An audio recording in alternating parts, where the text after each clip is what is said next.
उपमुख्यमंत्री अजित पवार यांनी आज नांदेड जिल्ह्यातल्या विविध सिंचन प्रकल्पांच्या प्रगतीचा मुंबईतल्या बैठकीत सविस्तर आढावा घेतला। प्रकल्पांचं काम वेगानं पूर्ण होण्यासाठी आणि शेतकऱ्यांना वेळेवर पाणी उपलब्ध होण्यासाठी आवश्यक त्या सूचना अजित पवार यांनी या बैठकीत दिल्या। या बैठकीदरम्यान लोअर मानार प्रकल्पाच्या कॅनॉल लाइनिंगचं तसंच विष्णुपुरी प्रकल्पाच्या मारतळा भागातल्या कॅनॉल लाइनिंगचं काम लवकर पूर्ण करण्याच्या सूचना पवार यांनी दिल्या। जायकवाडी प्रकल्प टप्पा 2 अंतर्गत धोंड प्रकल्पासाठी आवश्यक निधी लवकर उपलब्ध करून देण्याबाबत अधिकाऱ्यांना निर्देश देण्यात आले। त्याचप्रमाणे बैठकीत शंकरराव चव्हाण विष्णुपुरी प्रकल्पाच्या अंतर्गत डेरला आणि किवळा उपसा सिंचन योजना कार्यान्वित करण्यासाठी कामाला आवश्यक ती गती देण्याबाबतही चर्चा झाली।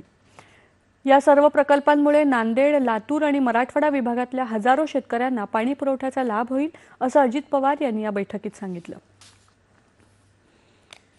राज्यात विविध बांधकामांसाठी कृत्रिम वाळूचा